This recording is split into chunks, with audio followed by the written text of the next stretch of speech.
Picture feeling like you're walking on a wire every day.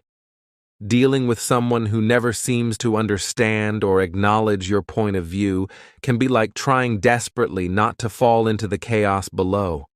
It's exhausting, right?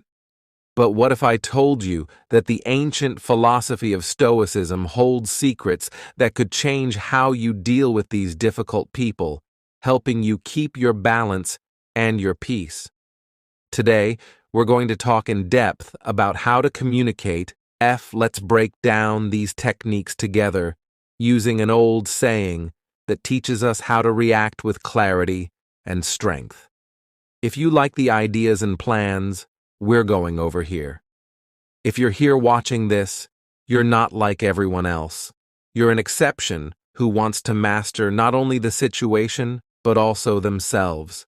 It can be very tempting to call someone a narcissist when you see behaviors that fit the description, like when they seem too self-centered or lack empathy. You might think that pointing out their narcissism will help you understand them better.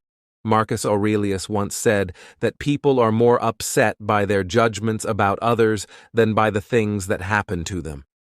This is a powerful reminder that labels and judgments, like calling someone a narcissist, often shape our experiences more than the behaviors themselves.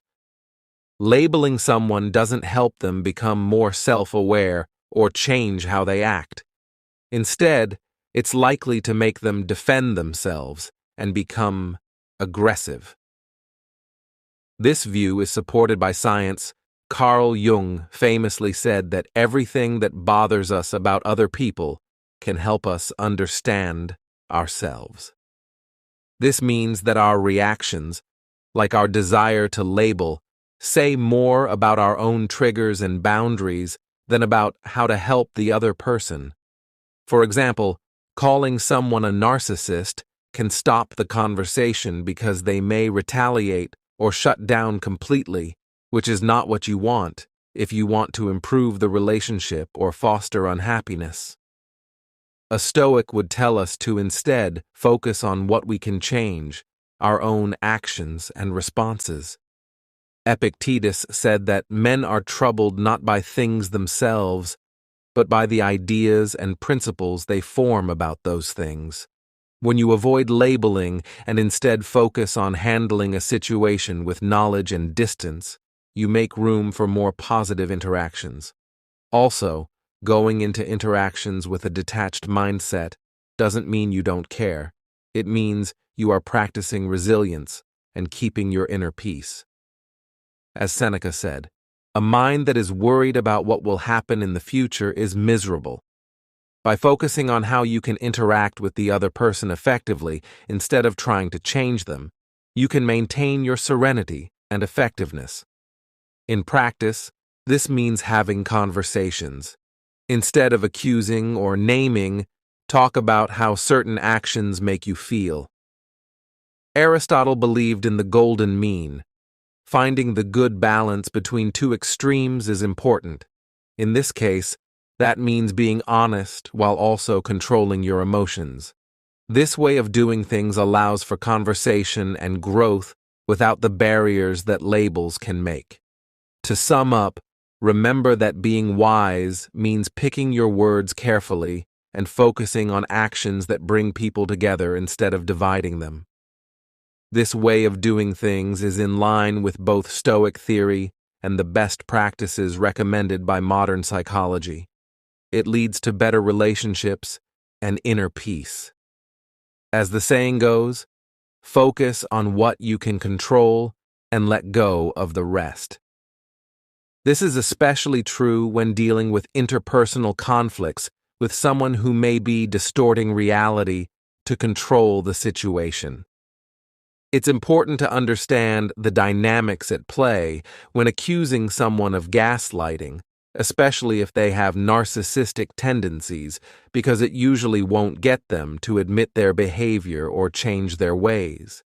They might not even know they are doing something wrong, which fits with the Stoic theory that we can't change how other people think or act. We can only change how we react to them.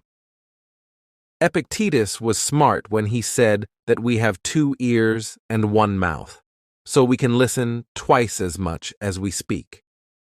This advice is especially useful when you feel gaslighted. Instead of accusing the person, which could make things worse, it's better to listen and observe carefully. This way, you can keep your cool without directly challenging their perception, which they are likely to do. Marcus Aurelius taught that you control your mind, not what happens in the outside world. When you feel like calling someone out for gaslighting, this will give you strength. Keep these words in mind.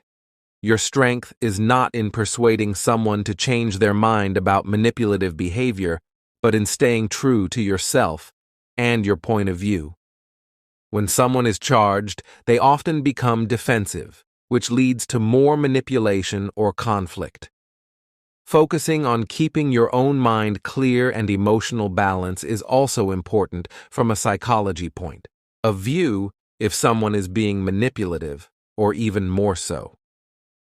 Carl Jung explains why going up against gaslighters directly isn't always a good idea. He says that the best way to deal with other people's darkness is to know your own. This means that figuring out your own emotional triggers and reactions may be more helpful than trying to change or confront someone else's manipulative behavior. When you work on your own self-awareness and resilience, you'll be better able to handle difficult situations without losing your balance. Instead of making direct charges, we could use Socrates' method of asking people over and over again questions that bring out contradictions in their thinking. You can bring attention to the truth of the situation without directly confronting it by asking clear, calm questions about the things that don't seem right. This way keeps the conversation going and can sometimes help the other person see where their words don't make sense. It's normal to want to talk to the person directly about gaslighting behavior and stop it. Stoic principles, like controlling yourself and being honest, are better because they help you keep your point of view and avoid pointless arguments. You take care of your mental health and stay ahead in these tricky situations. Remember that your power lies in how you react, not in changing other people's behavior. After a lot of interactions with someone where patterns seem set in stone, you might come to believe that they can't change. It can be very tempting to say you'll never change. You might think that by challenging them with the idea that they can't change, you'll start some kind of transformation. But let's talk about what that means. Stoicism teaches us to pay attention to our own actions and responses, stressing how important it is to be in control of ourselves and accept others as they are, not how we want them to be. When you tell someone they can never change, you teach them to focus on themselves.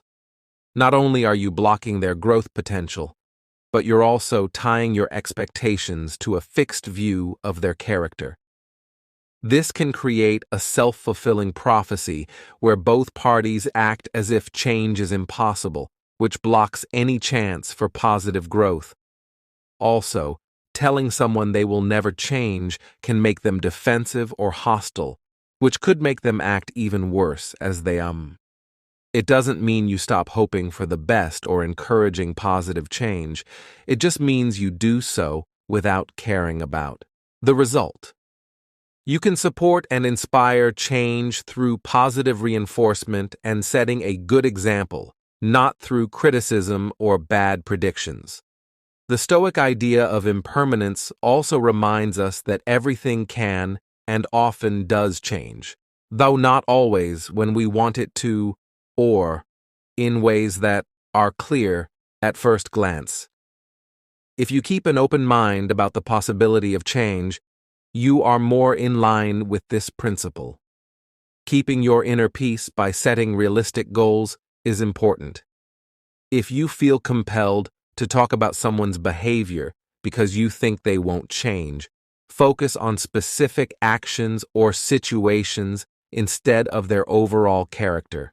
Talk about behaviors and how they affect others. Talk to them calmly and honestly about how you feel and what you need, without suggesting that their character is so flawed that it can't be fixed. This way of talking will not only lead to a better conversation, but it will also keep you grounded in the Stoic ideals of wisdom and justice. Having guts and moderation. Staying positive and not telling someone they can't change isn't about hoping against all odds that they will change.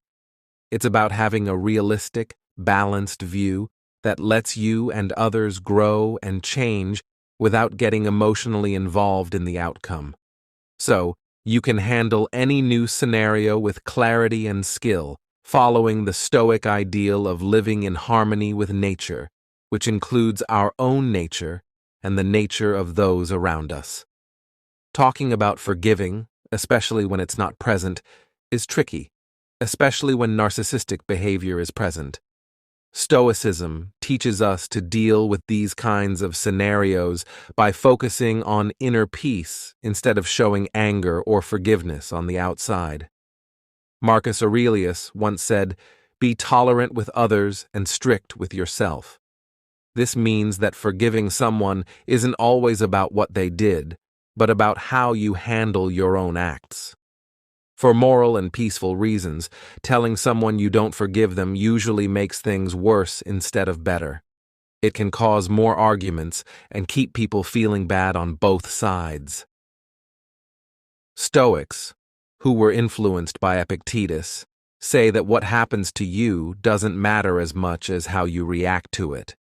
If you tell someone you don't forgive them, you're focusing on reaction instead of constructive response. You might feel justified for a short time, but this usually doesn't help your own peace or make things better. In Stoicism, forgiving others can also be seen as a way to learn to understand their flaws and limits. Seneca said, "To forgive is divine, to err is human." This doesn't mean that you should always forgive, but it does mean that when dealing with a narcissist, your decision to forgive or not forgive should come from compassion and understanding, not anger or a desire for revenge. Making it public that you won't forgive doesn't fit with the Stoic goal of building virtue and mental strength. Aristotle adds to this conversation by talking about the golden mean and how important it is to find the right balance between too much and too little when it comes to forgiveness. This means finding a middle ground between holding a grudge and forgiving someone too quickly, which might not recognize real hurt or wrongdoing. By not explicitly saying you don't forgive, you stay on a balanced path that allows for your emotional health and an objective evaluation of your relationships. Kaliang also talked about how important it is for personal growth and individualization to include shadow aspects. He said that we can gain deeper insights and emotional maturity by understanding the darker sides of ourselves and others without judging or reacting right away. This idea backs up the idea of emotional distance or silent forgiveness, in which you recognize the hurtful behavior but choose a way to heal that doesn't involve conflict instead of telling someone you don't forgive them. You might want to think about what behaviors you can accept, how you can set healthy boundaries, and how you can move on with or without that person in your life. This doesn't mean you forget what they did wrong. It just means you're choosing a more personal and inwardly focused path to recovery that doesn't depend on them admitting they did wrong or saying sorry. It's about your own health and peace of mind. Thanks so much for listening today. I hope these ideas help you deal with your relationships in a more peaceful and understanding way. Remember that your strength lies within you, and that every interaction is a chance to live by your values. If this video was helpful to you, please watch the videos that are offered on the screen for more ideas and help. Thanks for being a part of the Stoic Journal group. We learn, we grow, and we find our way to inner peace when we work together. Take care, and I'll see you in the next video.